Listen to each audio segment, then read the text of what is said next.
Hello everyone, welcome. My name is Jinka. Thank you for joining me in today's video. We're talking about Gemini 3.5 Flash.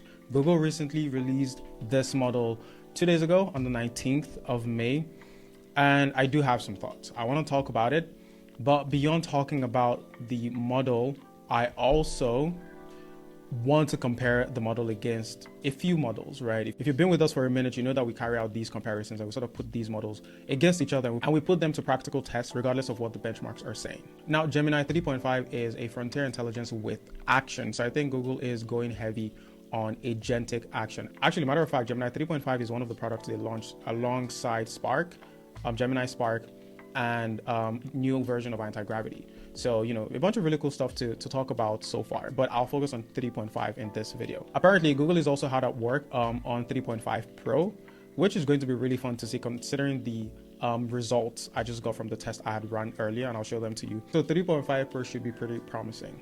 Anyway, Gemini 3.5 Flash, pretty impressive model, really good model. The benchmarks say a bunch of really cool stuff. It's doing pretty well. The numbers are great. It's kind of going head to head against state-of-the-art models, Opus and Codex, right? Really impressive stuff.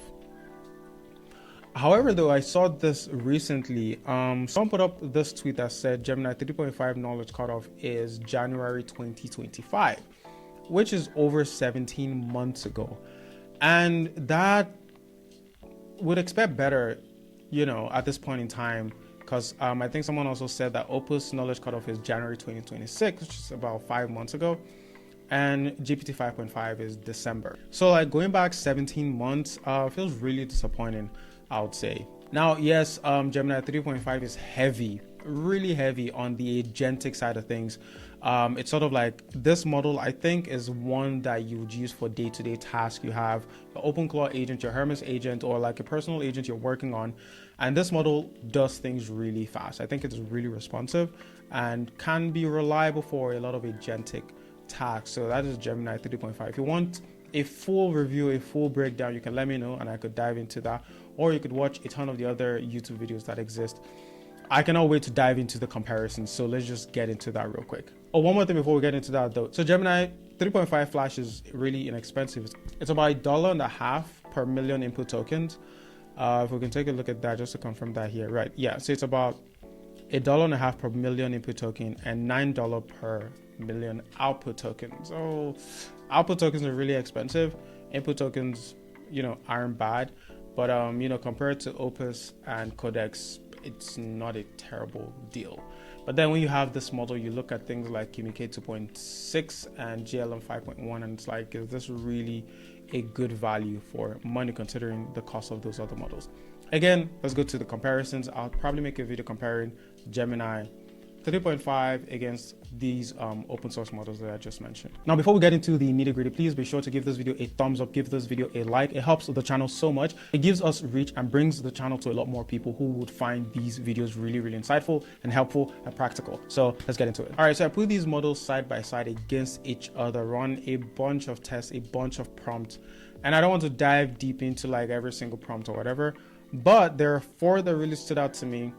And these are web UI prompts, obviously, that really stood out to me that I want to show you. Now, we're looking at a couple things here, and I want to point out a couple things. One is speed, how long it took the model to sort of solve the problem or deliver on the task.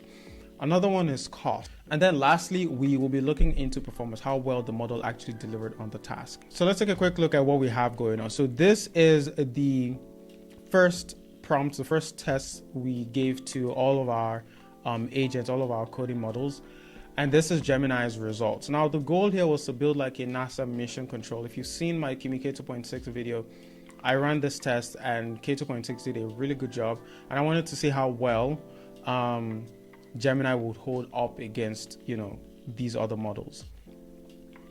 And as you can see here, we have the solar system. The design lives, it's interesting. The sun does not have a lot of character, but it is what it is. We can see Earth, and if I were to click on these planets, it doesn't take me into them, which is different from what the other models gave us. It just moves them around. We can zoom in, we can zoom out. As we can see, the planets are spinning in their axis relative to how long it takes them. And as you can see, the planets are spinning in their axis. This is Earth, and I think this is Jupiter. Okay, this is Mars. And this is, okay, that's nothing. This is Mars and this is Earth. And the planets are spinning in their axis. We can tell this is Earth because it's blue, but it doesn't have a lot of character. But this is Gemini's version. It is functional. It works really well. Aesthetically, you know, questionable. It's not as nice as I would like, but this is Gemini's version. Let's take a look at Opus's version and then Codex's version.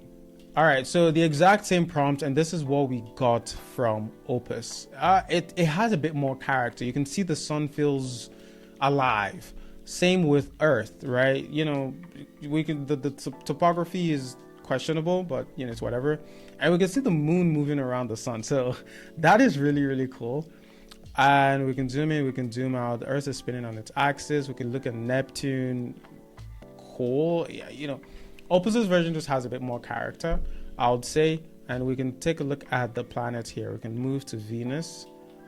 We can move to Earth, Mars, spinning on its axis, which is great. And this is the sun. Again, the sun feels a bit more alive than the previous version, than Gemini's version. Now let's take a look at Codex's version. This is Codex's version. Rather underwhelming right off the bat. It has way less character than Gemini.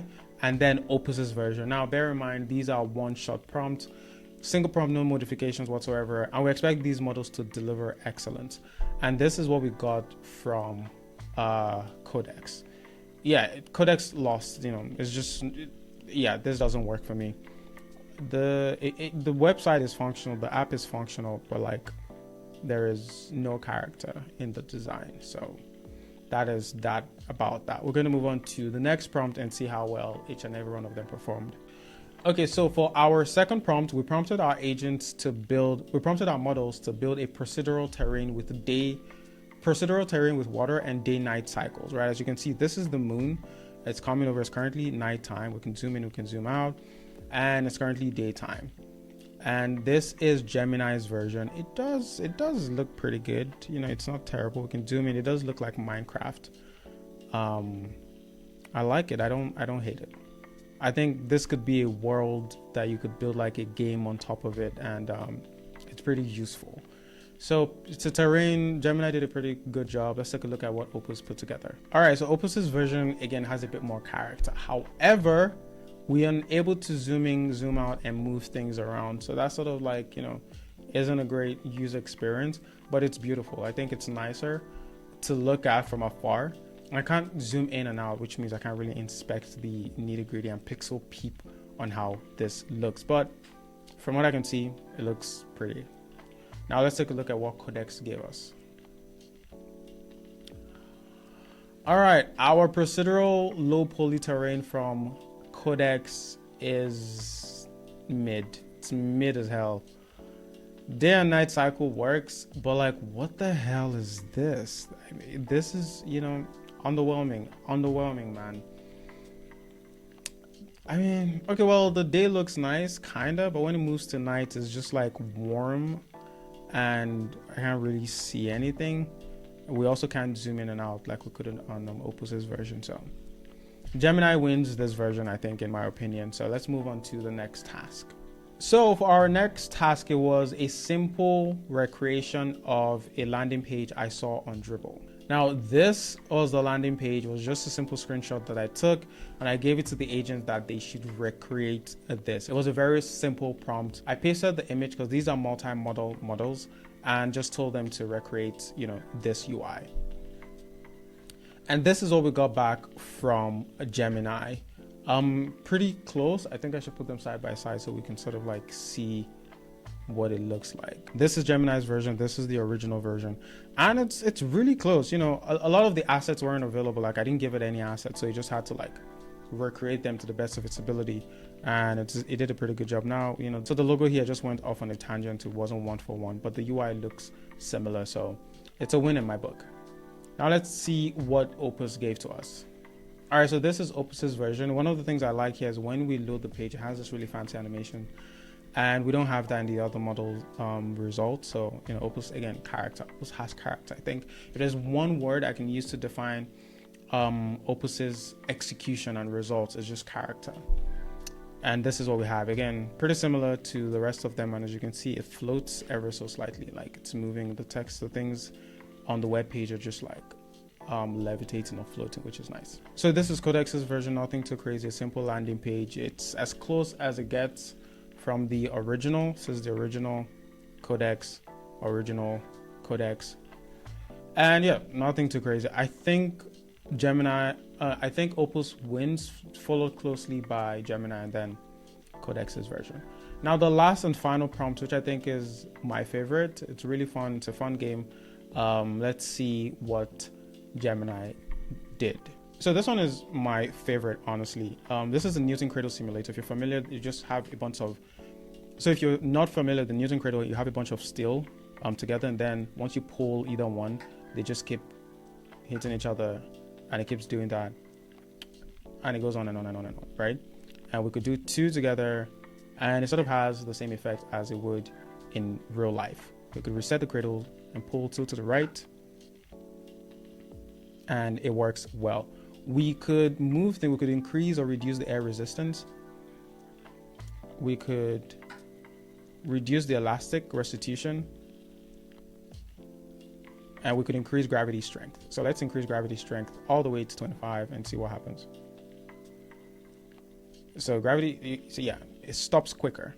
But if we reduce gravity strength and we do this, it's slower. We have a lot of time, so gravity is lower. It doesn't have a huge pull on the cradles. So this is Gemini's version. Let's take a look at Opus's version real quick. All right, so this is Opus's version. Again, a bit more character, yada, yada, yada. And let's see, we don't have the options to modify gravity and stuff. So we can just move the balls and they'll do their thing. We could reset and move two balls and it has the same effect. What happens? Could we move the third one? Oh, that's fun. Yeah, so Opus's version, it works. We don't have the ability to move things around like gravity and make a couple modifications, but it works fine. Let's take a look at Codex's version.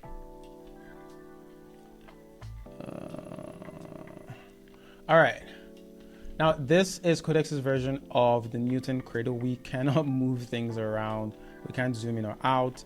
We can just move the balls. And it works pretty well. We don't have a reset button as well, so we can't stop this on the app. We have to reload the page. We can move one. We can't move two. I can only move. Oh, okay. Oh, well, that's not good.